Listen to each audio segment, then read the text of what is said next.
à plaindre. Et c'est vrai que si le Saint-Esprit n'était pas avec nous ce matin, nous serions vraiment à plaindre parce que nous écouterions des histoires, des fantaisies, mais ce n'est pas le cas. Ce n'est pas le cas. Alors ce que je voulais proposer aujourd'hui, c'est de faire une pause dans notre étude sur la seconde épître de Pierre. Nous continuerons la semaine prochaine cette étude puisque Dominique ne sera pas encore rentré. C'est une étude pour moi qui est passionnante parce que c'est une étude mot à mot et on voit mot après mot la façon dont Pierre nous encourage. Mais nous allons aujourd'hui demander au Seigneur de nous apprendre à ne pas douter et à pleinement mettre confiance dans ses promesses. Et pour cela, nous avons un exemple excellent dans le livre de Luc. C'est pourquoi je vous invite à vous immerger dans la parole maintenant avec moi, alors que je vais demander à un volontaire, pas forcément avec une voix forte, mais quelqu'un qui est prêt à lire d'une façon audible, le passage qui nous parle de Zacharie et de sa femme. Et nous allons lire ce chapitre 1 de Luc, les versets 5 à 25. Donc il s'agit de 20 versets. Si quelqu'un voulait nous partager cette petite histoire, se lever, si la personne le peut, pour nous partager ces quelques versets que l'on trouve dans le chapitre 1 de Luc, les versets 5 à 25, s'il vous plaît.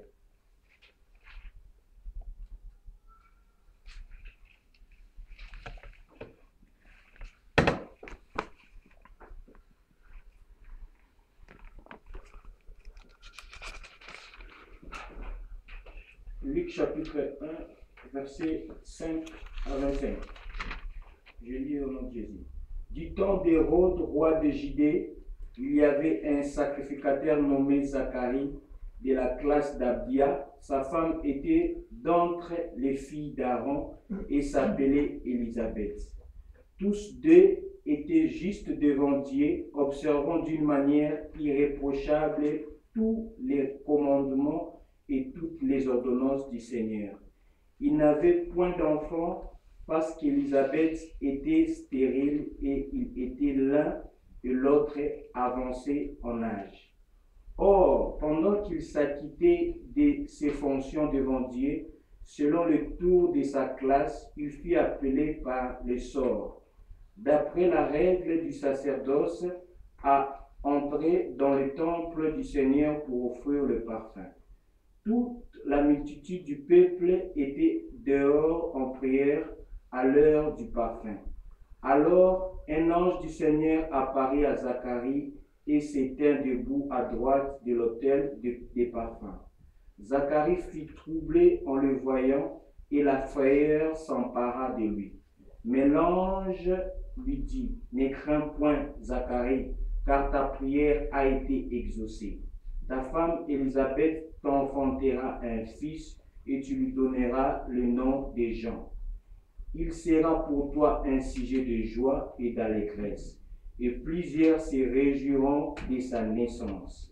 Car il sera grand devant le Seigneur, il ne boira ni vin, ni liqueur enivrante, et il sera rempli de l'Esprit Saint dès le sein de sa mère. Il ramènera plusieurs des fils d'Israël au Seigneur, leur Dieu. Il marchera devant Dieu avec l'esprit et la puissance d'Élie pour amener le cœur des pères vers les enfants et les rebelles à la sagesse des justes, afin de préparer au Seigneur un peuple bien disposé. Zacharie dit à l'ange, « À quoi reconnaîtrai-je cela? Car je suis vieux et ma femme est avancée en âge. » L'ange lui répondit, « Je suis Gabriel, je me tiens devant Dieu, j'ai été envoyé pour te parler et pour t'annoncer cette bonne nouvelle. Et voici, tu seras muet et tu ne pourras parler jusqu'au jour où ces choses arriveront, parce que tu n'as pas cru à mes paroles qui s'accompliront en leur temps. » Cependant, le peuple attendait Zacharie, s'étonnant de ce qu'il restait si longtemps dans le temple. Quand il sortit, il ne put leur parler et ils comprirent qu'il avait eu une vision dans les temples. Il leur faisait des signes et il resta muet. Lorsque ces jours de service furent écoulés, il s'en alla chez lui. 24. Quelque temps après, Élisabeth, sa femme, devint enceinte. Elle se cacha pendant 5 mois, disant: c'est la grâce que le Seigneur m'a faite quand il a jeté les yeux sur moi pour ôter mon opprobre parmi les hommes. Amen. Amen. Merci pour cette lecture. Nous avons lu une bonne partie de la parole et c'est quelque chose d'important parce que c'est cette parole qui nous nourrit et plus on la lit et mieux on se porte. Et plus on la lit et meilleur est notre message. On pourrait ne lire qu'uniquement la parole et on aurait une parole qui vient de Dieu, parfaite, complètement parfaite. Mais parfois cette parole demande quelques explications, alors nous allons nous plonger maintenant dans ce texte et voir ce qui peut nous apprendre. Nous venons de lire la parole du Dieu vivant, premièrement. Et si vous êtes comme moi et vous croyez que cette parole est infaillible et inhérente, elle est inhérente à Dieu, il faut que vous sachiez que vous êtes dans le plus petit pourcentage de chrétiens qui croient encore que la parole de Dieu est divine et qu'elle demeure à jamais. Les personnes croyant que cette parole n'a pas d'erreur, ne se contredit pas, est divine, est vivante, sont le plus petit groupe de chrétiens, alors continuez à croire cela avec foi et à le proclamer. Je vous invite à prier pour la prédication.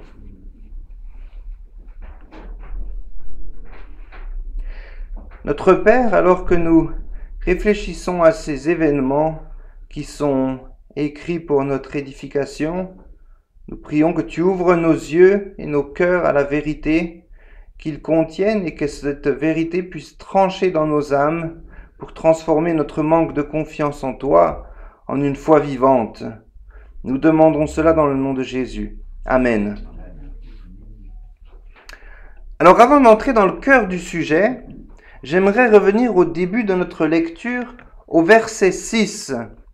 Ce verset décrit Zacharie et sa femme comme étant tous deux justes devant Dieu, observant d'une manière irréprochable tous les commandements et toutes les ordonnances du Seigneur. Cela veut dire que jusqu'à ce moment du ministère de Zacharie, Dieu était satisfait par l'obéissance et la droiture particulière de Zacharie. L'Écriture le décrit comme irréprochable, ce qui est en quelque sorte une hyperbole, car en tant que pécheur, Zacharie avait bien sûr des défauts comme chacun de nous. Mais on peut dire de son caractère général qu'il était irréprochable.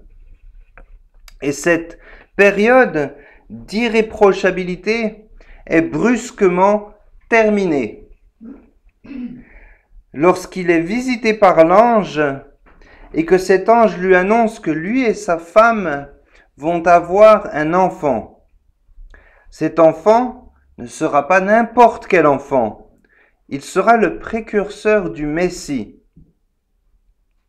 C'est alors que Zacharie répond à l'ange: « Je suis vieux et ma femme est avancée en âge. » La foi de Zacharie est maintenant en train de se désintégrer à la lumière de cette annonce étonnante qui lui est donnée par l'ange. Mais quelle est la réponse de l'ange à Zacharie? L'ange répond à Zacharie: « Je suis Gabriel. » Dans un sens, Gabriel dit à Zacharie: « Où veux-tu en venir avec ta réponse, Zacharie? Moi, Gabriel, je me tiens devant Dieu, dit l'ange.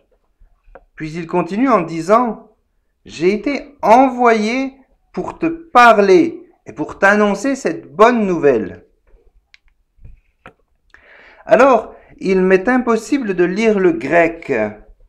C'est quelque chose auquel j'aspire et j'ai encore suffisamment d'années devant moi pour travailler à cela. Alors aujourd'hui, je ne peux pas lire le grec, mais grâce à la technologie avancée, des différents programmes, de l'ordinateur et des concordances qui existent, on constate que l'ange se qualifie d'envoyé. Il dit « j'ai été envoyé ». Et le mot grec que l'ange utilise est « apostolos ».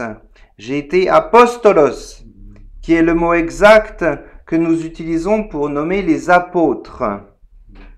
Un apôtre, je l'avais déjà dit, il me semble, est quelqu'un qui a un message. Et c'est pour cette raison que le mot grec apostolos est la racine du mot que l'on utilise aujourd'hui pour la poste. Apostolos, la poste. Gabriel, littéralement, dit qu'il est un apôtre, commandé et envoyé par l'autorité de Dieu. Et ce qu'il dit à Zacharie en quelques mots, c'est « La parole que je t'annonce aujourd'hui, Zacharie, n'est pas un message qui vient de moi. Je n'en suis que le messager. J'en suis le postier, si vous voulez. Mais ce message que je te donne aujourd'hui est la parole de Dieu. Et cette parole est une bonne nouvelle. Les mots bonne nouvelle, ici en grec, sont les mêmes mots que ceux utilisés pour exprimer la proclamation de l'évangile. C'est-à-dire, le mot évangélion, en grec, évangélion, c'est le mot qui donne le mot évangile, qui veut dire bonne nouvelle.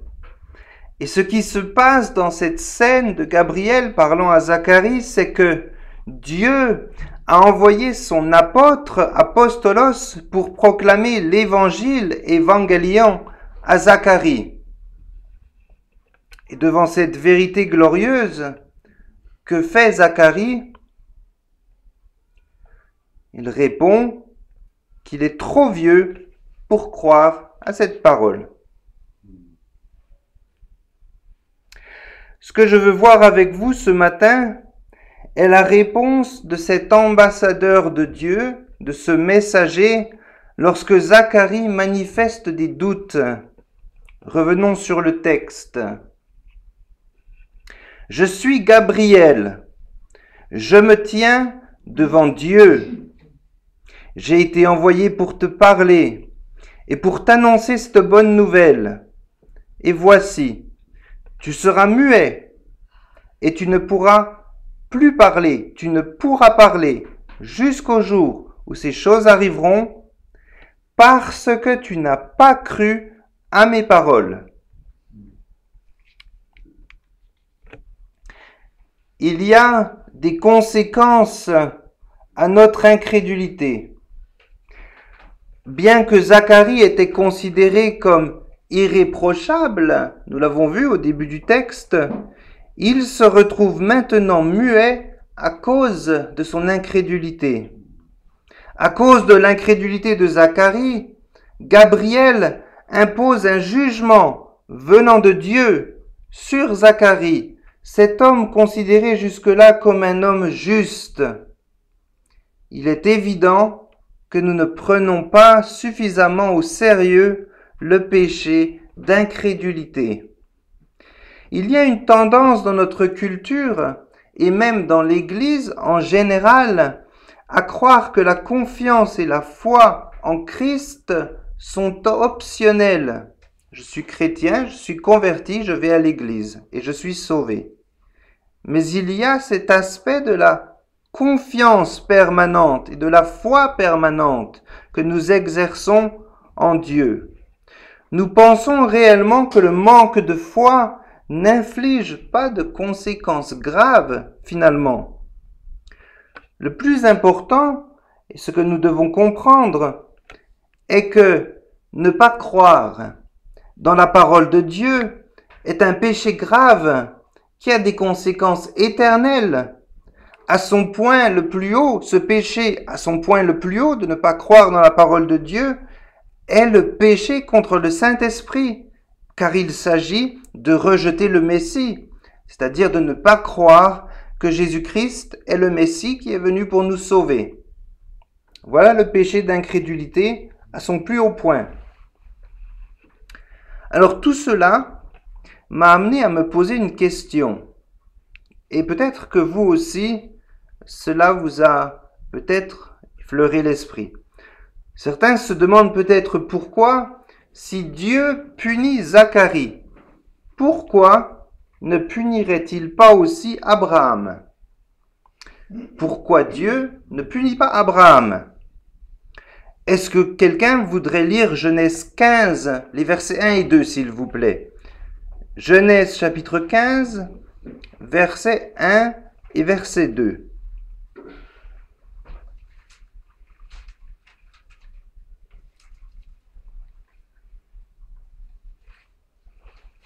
Genèse chapitre 1, 15, versets 1 et 2.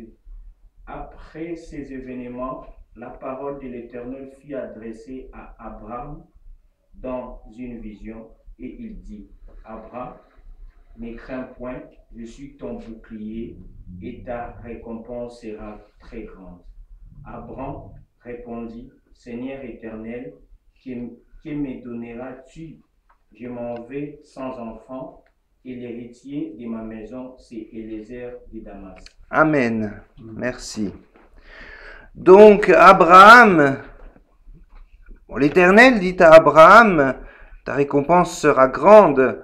Et Abraham répond, mais je m'en vais sans enfant. Et l'héritier de ma maison, c'est Élézer de Damas, qui n'est pas son héritier direct. À quoi Dieu répond au verset 4, ce n'est pas lui qui sera ton héritier, mais c'est celui qui sortira de tes entrailles qui sera ton héritier. Et que se passe-t-il dans Genèse 15? Nous lisons au verset 6, Abraham eut confiance en l'Éternel qui le lui imputa à justice. Alors c'est le premier exemple, le plus clair, d'un homme étant justifié par la foi seule. C'est le premier exemple dans la Bible que l'on trouve d'un homme qui est justifié par la foi seule. Dès que la foi que Dieu lui donna naquit dans son âme, Abraham fut justifié. Abraham n'eut pas besoin de la foi et des œuvres pour être justifié, mais la foi seule fut nécessaire pour que justice lui soit imputée, c'est-à-dire attribuée, et la seule justice pouvant lui être attribuée est celle de Christ qui n'était même pas encore né. Mais après cette confession de foi importante de la part d'Abraham, 2 petits versets plus loin, Abraham chancelle déjà au verset 8. Abraham chancelle déjà et dit, Seigneur éternel, à quoi connaîtrai-je que je posséderai ce pays? La foi salvatrice d'Abraham, suffisante pour que lui soit attribuée la justice du Christ, n'empêche pas le doute de se former dans son cœur. Mais Dieu convainc Abraham, et à aucun moment Abraham ne fut jugé par Dieu, malgré qu'Abraham, tout comme Zacharie, demande une confirmation de la parole de Dieu. À quoi connaîtrai-je que je posséderai ce pays? Dit Abraham, et il n'est pas jugé. On peut constater encore une fois la même situation avec Gédéon, qui demanda une confirmation, si vous vous rappelez de cette histoire, par le signe de la toison de laine. C'est une histoire que l'on lit dans Juge 6, vous pourrez revenir sur cette histoire, je ne vais pas la décrire maintenant. Mais tout au long de l'écriture, nous pouvons lire des histoires de personnages entendant la parole de Dieu, mais qui tombent quand même dans l'incrédulité, et pourtant Dieu reste patient et tendre avec eux. Mais maintenant, soudainement, voici ce prêtre à qui est faite une promesse similaire à ces promesses que l'on voit à plusieurs endroits de l'Ancien Testament, à qui il est dit à une femme stérile, tu auras un enfant. Et ces femmes ont des enfants. Et une promesse similaire est faite à Zacharie. C'est une promesse tout aussi étonnante que celle qui fut faite à Abraham, et lui aussi eut du mal à y croire, tout comme Abraham eut du mal à y croire. Mais au lieu que Dieu établisse une alliance avec lui comme il le fit pour Abraham, ou de recevoir un signe comme celui de la toison pour Gédéon, mais pour Zacharie, Dieu lui dit, tu seras muet, tu ne pourras plus dire un mot jusqu'à que cette prophétie soit accomplie. À cause de ton incrédulité. Alors cela a l'air injuste. Pourquoi est-ce que Dieu punit Zacharie et pas Abraham ou Gédéon? La réponse est relativement simple. Abraham reçut la miséricorde de Dieu, c'est-à-dire la justice dans le Messie dont le sang innocent purifie. Abraham fut purifié par le sang de Jésus avant même la naissance du Messie. Malgré son doute, Dieu lui pardonna au travers du sacrifice de son Fils qui était à venir. Alors que Zacharie, lui, reçut la justice de Dieu, la justice extérieure à Christ, c'est-à-dire la récompense de ses œuvres, qui est sa punition. Il avait beaucoup d'œuvres, mais il commit un péché qui est celui de l'incrédulité. Et il fut puni pour cela, c'est la récompense. En dehors du Christ, chacun sera jugé pour ses œuvres et puni en conséquence, et il n'y aura pas une seule personne qui n'a pas cru en Christ qui pourra dire « Tu es injuste, Seigneur, de me punir ». Chacun sera horrifié de ce qu'il a fait de sa vie en dehors du Christ. Alors, il n'y a pas d'œuvre suffisante que l'on puisse faire pour plaire à Dieu. Abraham reçut le salut et Zacharie maintenant est puni. On peut prendre un exemple, par exemple, d'un groupe de 10 personnes. Ces 10 personnes ne croient pas en Dieu.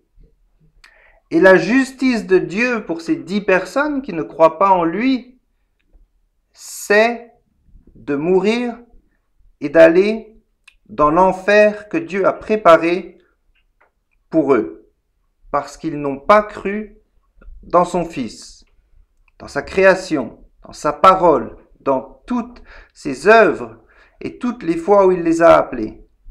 La récompense de ces 10 personnes est d'aller en enfer. Mais maintenant, dans ces 10 personnes, Dieu en prend 5.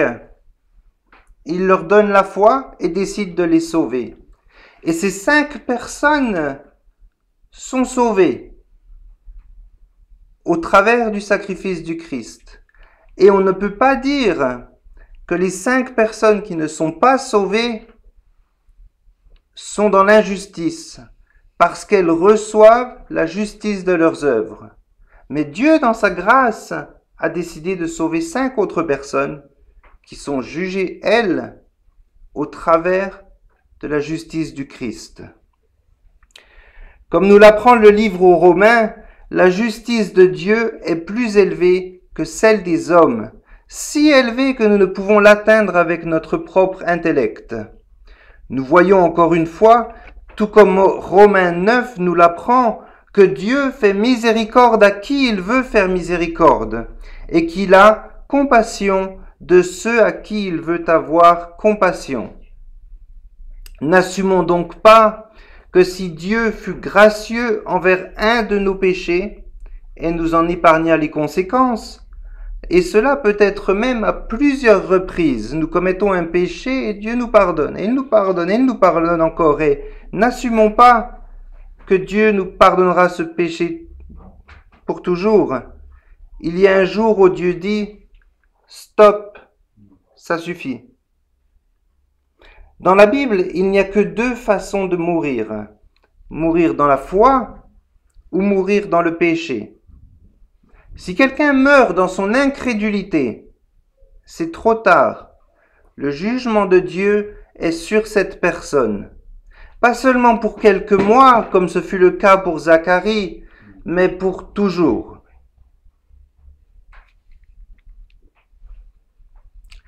Nous devons nous rendre compte de l'importance du manque de foi. Nous pouvons parfois penser que si nous ne croyons pas dans une des promesses de Dieu, si nous ne sommes pas persuadés par cette promesse, peut-être que ce n'est pas bien. Après tout, nous pouvons être hésitants à croire ce que dit la Bible. Ne soyons pas si sérieux sur tous ces détails. Ce n'est pas si important, nous diront certains. C'est malheureusement le discours que l'on entend parfois venant de certaines personnes. Mais cela est faux. Ce qui est encore plus malheureux est quand ce discours provient de l'Église même. Mais qu'est-ce qui rend tellement grave le manque de foi de Zacharie, qui lui croyait bien en Dieu et qui lui s'attendait au Messie? Zacharie croyait en Dieu et il attendait la venue du Messie d'Israël. Lorsque quelqu'un dit quelque chose, la crédibilité de ce qui est dit est directement liée à la crédibilité même de la personne qui parle ainsi qu'à son caractère.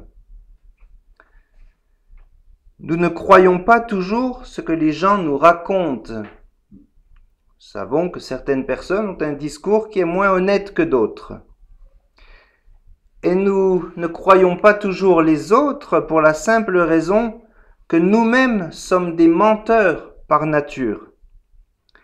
Mais nous rappelons-nous de la dernière fois où Dieu nous a menti. Si nous-mêmes ne croyons pas ce que Dieu dit, nous attaquons son intégrité. L'intégrité du Très-Haut. Notre manque de foi est une accusation contre Dieu lui-même, disant « Seigneur, je ne peux pas croire ce que tu me dis. » C'est pourquoi la source de cette annonce est tellement centrale à ce passage que nous lisons ce matin. « Je suis vieux et ma femme est avancée en âge, » dit Zacharie. Et l'ange lui répondit, « Je suis Gabriel, je me tiens devant Dieu, j'ai été envoyé pour te parler. » C'est Dieu qui envoie Gabriel et le message vient de Dieu lui-même. Et ce message est la parole de Dieu. Croire en Dieu ou croire Dieu est l'essence même de ce que cela signifie d'être chrétien. Dans l'Ancien Testament, le prophète Habakkuk fit ce commentaire. « Le juste vivra par sa foi. » Ce qui peut aussi être traduit par « l'homme droit vivra par la confiance ». Et ce n'est pas un accident si cette phrase est répétée 3 fois dans le Nouveau Testament, et particulièrement si elle est devenue la déclaration centrale de Paul, déclaration qui fut rétablie par l'Église lors de la Réformation au XVIe siècle. C'est pourquoi nous maintenons que la foi est le seul instrument de notre justification devant Dieu. Ce n'est pas une foi à laquelle nous devons ajouter quelque chose. Pour notre salut, faisons confiance à la parole de Dieu et en Dieu seul. C'est la façon d'être sauvé. Mais l'inverse aussi est vrai. Si le juste vit par sa foi, par quoi la personne injuste vit-elle? La personne injuste vit dans l'incrédulité. Alors, sommes-nous des personnes justes ou sommes-nous des injustes? L'incrédulité ne peut pas être justifiée. Mais cette incrédulité est une calomnie injuste contre celui qui est la source de la vérité même. Ne confondons pas la foi avec la crédulité. La crédulité est une foi sans raison. La crédulité est une foi irrationnelle. La crédulité, c'est un chrétien qui dit « Il faut que tu fasses le saut de la foi ». Qu'est-ce que le saut de la foi? Est-ce de croire en Jésus malgré le fait que cela semble complètement irrationnel? Est-ce de sauter dans quelque chose que l'on ne comprend pas avec l'espoir que Jésus va nous attraper au vol? Mais ce n'est pas ce que nous dit la Bible. Augustin d'Hippone, le père de l'Église, disait que la crédulité est la personne qui croit tout ce que quelqu'un lui dit, sans aucune raison.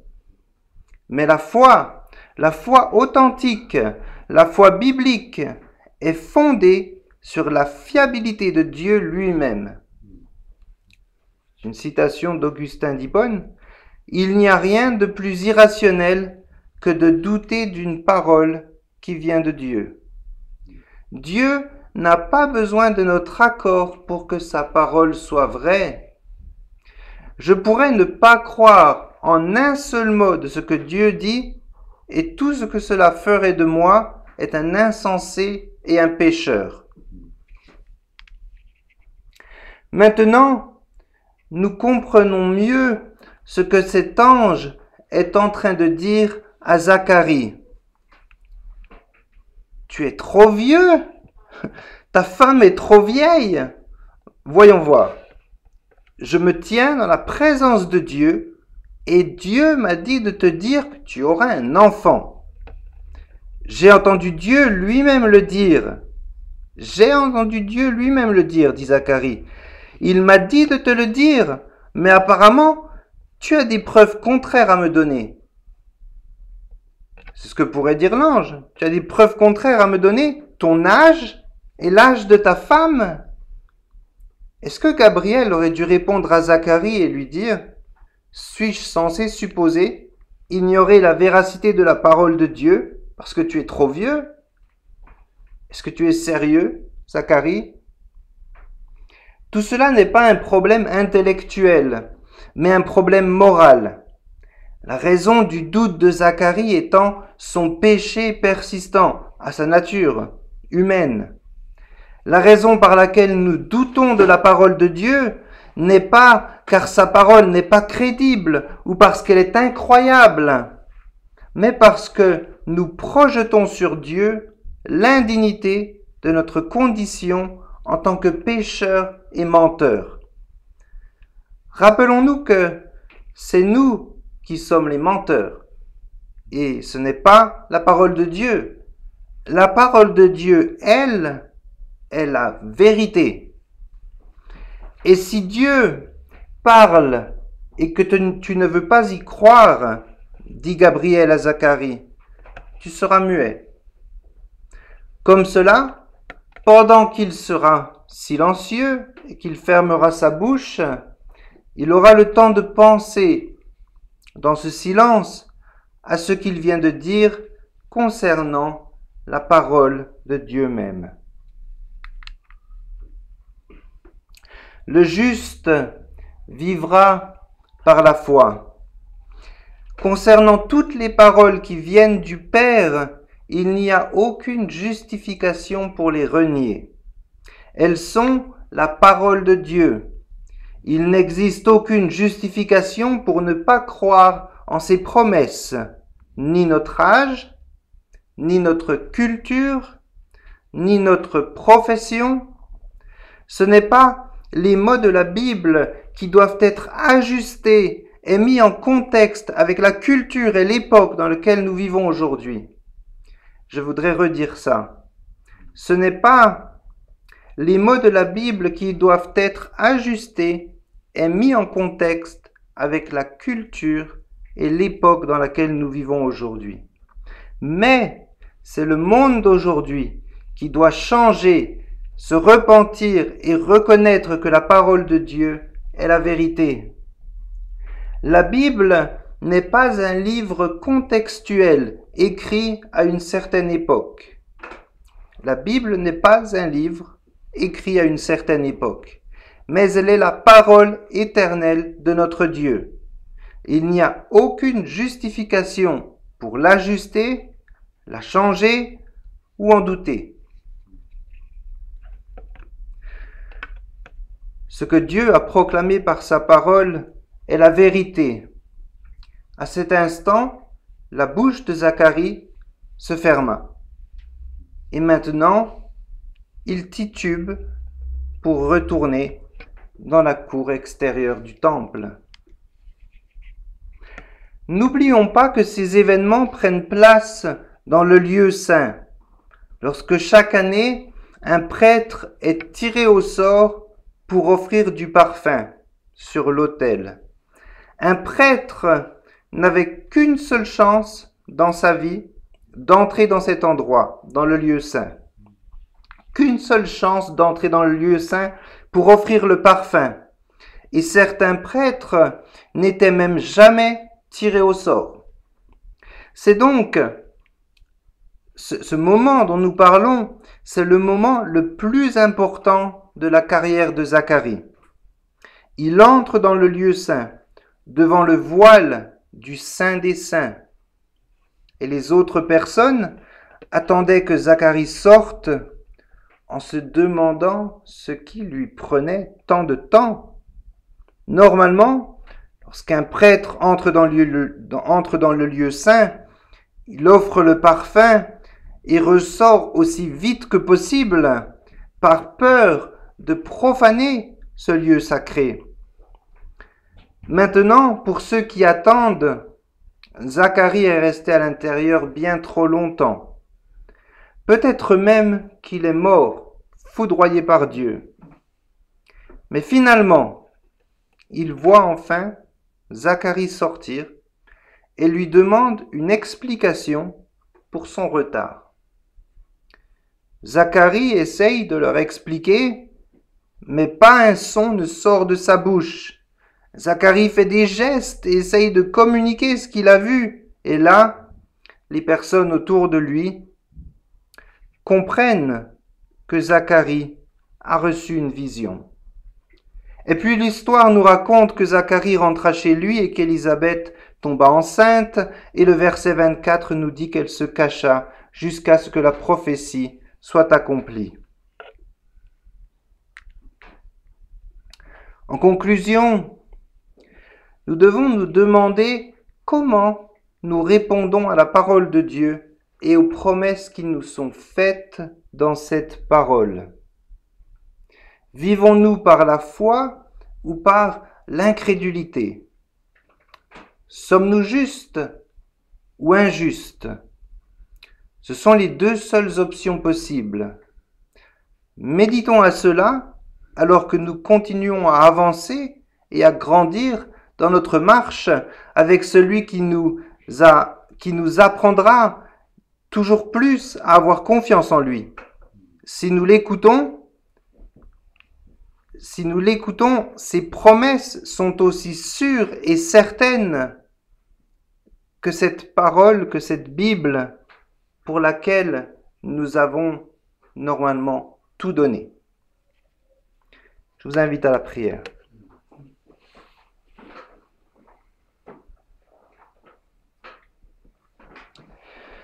Notre Père, notre Dieu, nous sommes reconnaissants que tu nous aies donné des yeux afin de voir et des oreilles pour entendre. Même ces choses avec lesquelles nous avons parfois des difficultés à cause de notre nature qui nous amène à te chasser de nos pensées. Nous nous donnons toutes les excuses imaginables pour échapper à la force et à la puissance de ta parole. pardonne notre incrédulité et dans ta grâce, fortifie notre foi. Nous te demandons cela dans le nom de ton Fils. Amen.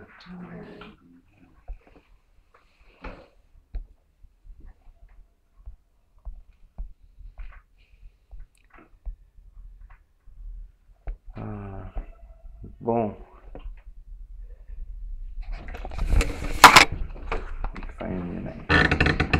Alors, je vous invite à chanter un chant que nous avons chanté lors de la réunion de prière. Et nous avons parlé de la foi lors de la réunion de prière. Et nous avons parlé de combien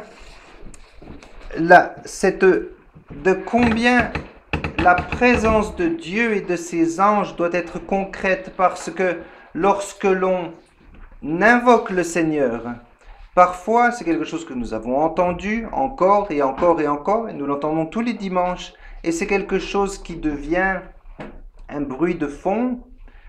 Et ce que nous voulions faire lors de cette réunion de prière, c'était de nous reconcentrer sur combien est concret la personne de Jésus lorsque nous lui parlons. Et nous avons chanté ce chant, et c'est pour ça que je voudrais le rechanter aujourd'hui avec vous.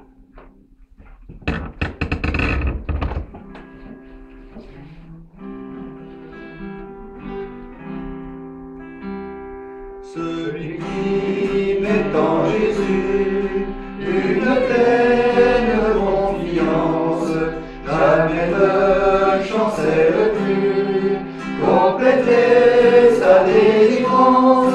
Par la foi nous marcherons, par la foi nous triomphons, par la foi mon Rédempteur me rendra plus que vainqueur.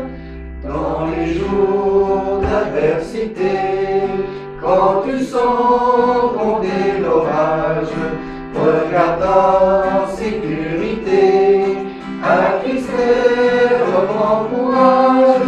Par la foi, nous marcherons, par la foi, nous triomphons, par la foi, Rédempteur me rendra plus que vainqueur. Quand Satan veut te troubler, enlever ton espérance, ton passé te reprocher, que Christ soit ton assurance.